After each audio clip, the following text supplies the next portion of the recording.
Hello, नमस्कार। मेरा नाम डॉक्टर चंद्रकांत पंचोली है। आज हम यूरिन में के रास्ते में होने वाले अवरोध या ऑब्स्ट्रक्टेड यूरिनरी फ्लो के बारे में जानकारी प्राप्त करेंगे।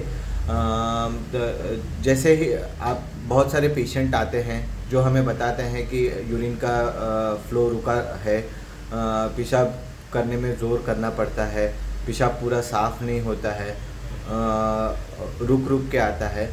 तो ये सब जो सिम्टम्स है उसको obstructive lower urinary tract symptoms बोला जाता है।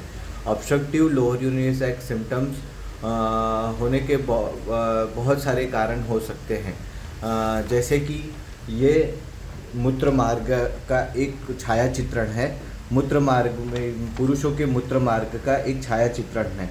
जैसे कि आप देख सकते हैं कि यूरिनरी ब्लैडर, पेशाब का थैला के नीचे एक प्रोस्टेट नाम की ग्रंथि रहती है। यह प्रोस्टेट नाम की ग्रंथि उम्र के कारण बढ़ती है। यह प्रोस्टेट नाम की ग्रंथि सिर्फ पुरुषों में पाई जाती है। वो 40 साल की उम्र के बाद ये ग्रंथि बढ़ती है। ये ग्रंथि बढ़ने के कारण आपको ऑब्स्ट्रक्टेड यूरिनरी फ्लो या जो कि यूरिन का प्रवाह रुकना, ये आपको सिम्टम्स आ सकते हैं।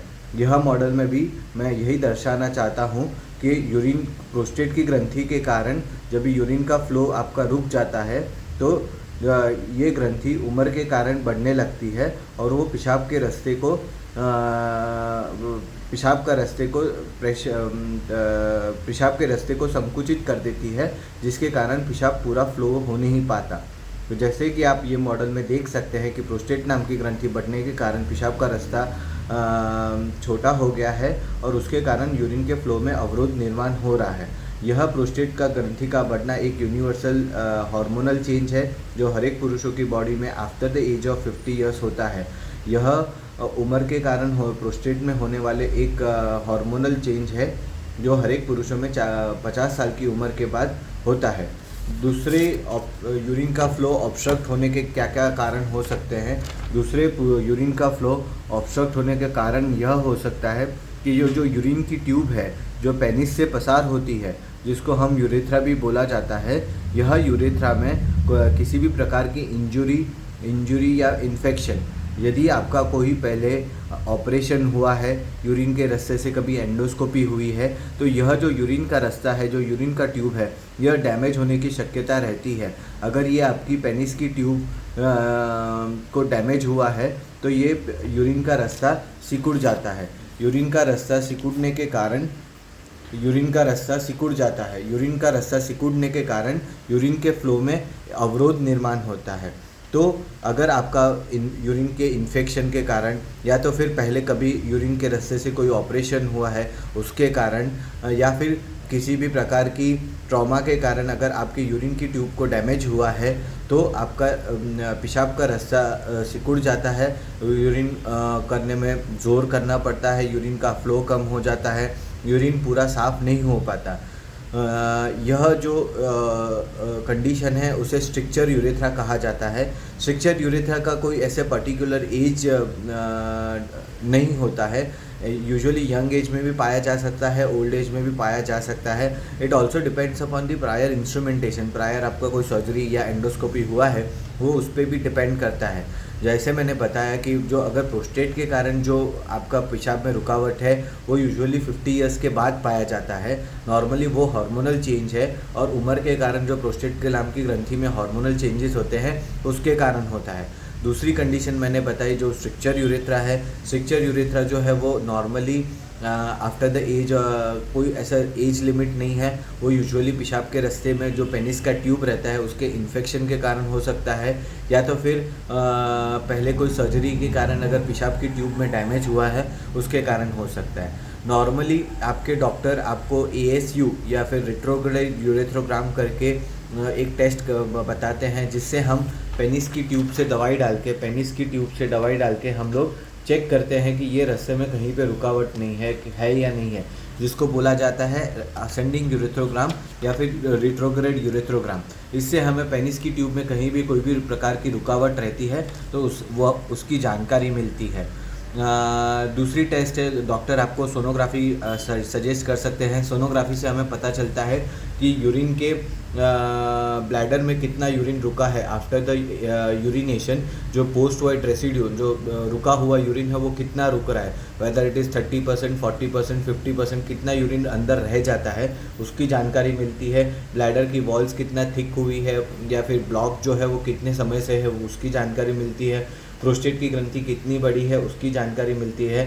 और दूसरी चीज़, अगर ये ब्लॉक के कारण कहीं किडनी में सूजन है कि नहीं है वह उसकी जानकारी मिलती है। तो डॉक्टर आपको सोनोग्राफी भी सजेस्ट कर सकते हैं या फिर असेंडिंग यूरेथ्रोग्राम भी सजेस्ट कर सकते हैं, डिपेंडिंग अपन आपकी हिस्ट्री कैसे है, प्रायर कोई सर्जरी की हिस्ट्री है, एज कितना है, आपके सिम्टम्स कितने दिनों से है, मेडिसिन से कुछ असर हुआ है नहीं हुआ है। नॉर्मली जो प्रोस्टेट के वजह से जो ब्लॉक होता है, प्रोस्टेट की वजह से यूरिन के फ्लो में जो ब्लॉक होता है, जो obstructive lower urinary tract symptoms होते हैं, उससे दवाइयों से फ़ायदा मिलता है। दवाई देने के कारण प्रोस्टेट का रास्ता रिलैक्स होता है और हमें यूरिन के फ्लो में बढ़ोतरी देखी जा सकती है।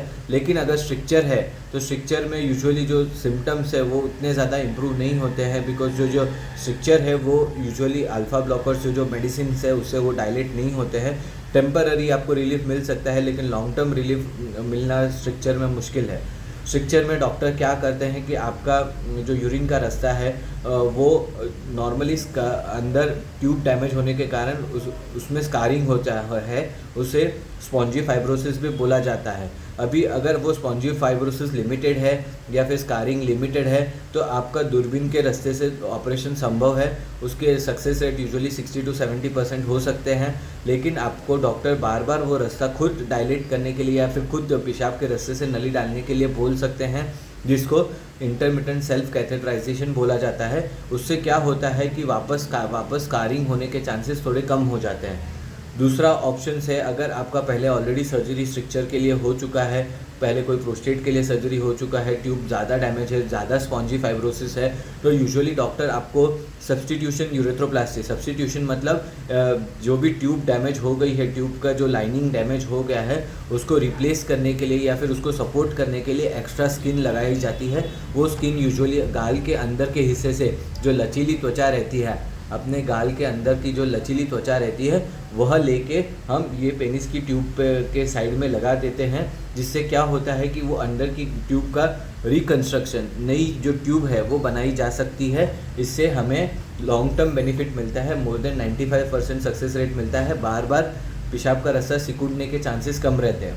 अगर ट्यूब ज़्यादा डैमेज हो गई है, यूरिन का रास्ता ज़्यादा डैमेज हो गया है, तो डॉक्टर आपको यूरेथ्रोप्लास्टी, सब्स्टिट्यूशन यूरेथ्रोप्लास्टी, उसको डॉर्सल या वेंट्रल ऑनले यूरेथ्रोप्लास्टी भी बोला जाता है, यह ऑपरेशन सजेस्ट करेंगे, जिससे आपकी ट्यूब का रिकंस्ट्रक्शन होता है और वो ट्यूब का रिकंस्ट्रक्शन होने के बाद बार बार सिकुड़ने के चांसेस कम हो जाते हैं, क्योंकि ये नई हेल्दी त्वचा रहती है और इससे बार बार सिकुड़ने के चांसेस नहीं रहते। स्पॉन्जी फाइब्रोसिस में कैसा है कि अगर एक बार रास्ता बड़ा कर दिया वो बार बार सिकुड़ने के चांसेस रहते हैं, बिकॉज ट्यूब ऑलरेडी डैमेज है। इसीलिए हम लोग को नई त्वचा सब्स्टिट्यूशन, जो स्किन का एक अंदर की स्किन का एक सब्स्टिट्यूशन लेना पड़ता है, जिसे हम लोग यूरेथ्रोप्लास्टी का ऑपरेशन कहा जाता है।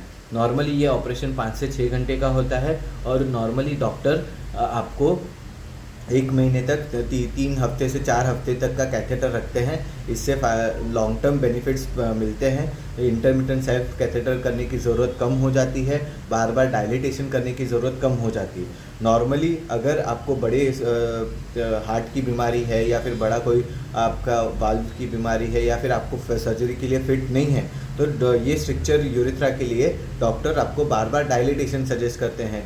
जैसे आइदर आप खुद सेल्फ डायलिटेशन कीजिए या फिर महीने, 1.5 महीने, 2 महीने में डॉक्टर से जाके डायलिटेशन करवाइए। तो स्ट्रिक्चर, आज हम लोग ने स्ट्रिक्चर के बारे में जाना। ये स्ट्रिक्चर जो रहता है वो पेनिस की ट्यूब का ब्लॉकेज रहता है। पेनिस की ट्यूब के ब्लॉकेज जो इन्फेक्शन या फिर इंजुरी के कारण होता है, उसके कारण हमारी जो पेनिस का रास्ता सिकुड़ जाता है और यूरिन के प्रवाह में ब्लॉक निर्माण होता है, जिसकी ऑपरेशंस मैंने जैसे बताया कि एंडोस्कोपिकली, जो उसको VIU का ऑपरेशन बोला जाता है, जो एंडोस्कोपिकली हम रास्ता बड़ा करने का काम करते हैं, लेकिन उसका सक्सेस रेट लिमिटेड रहता है, क्यों? बिकॉज हम लोग नया स्किन नहीं लगाते हैं उसमें वही स्किन को जो रास्ता है उसको मोटा किया जाता है, लेकिन उसमें जान न होने के कारण, ब्लड सप्लाई अफेक्ट होने के कारण, या फिर ये ऑलरेडी ट्यूब डैमेज होने के कारण वो रास्ता वापस सिकुड़ने के चांसेस रहते हैं, जिसके कारण इंटरमिटेंट सेल्फ कैथेटराइजेशन या इंटरमिटेंट सेल्फ डायलिटेशन करने की ज़रूरत रहती है in case of endoscopic treatment. Now in the second case, जो यूरेथ्रोप्लास्टी का केस है, यूरेथ्रोप्लास्टी के केस में आपको बार बार डायलिटेशन करने की ज़रूरत बहुत ही कम रहती है, यूजुअली सक्सेस रेट ज़्यादा रहते हैं, तो ये हिसाब से स्ट्रक्चर का ट्रीटमेंट किया जाता है। ऐसे ही वीडियोस और अदर यूरोलॉजिकल कंडीशंस के बारे में जानने के लिए please subscribe my channel. My name is doctor Chandrakant Pancholi. I am a urologist. I practise in Borivali suburban region. Thank you for watching this video. नमस्कार।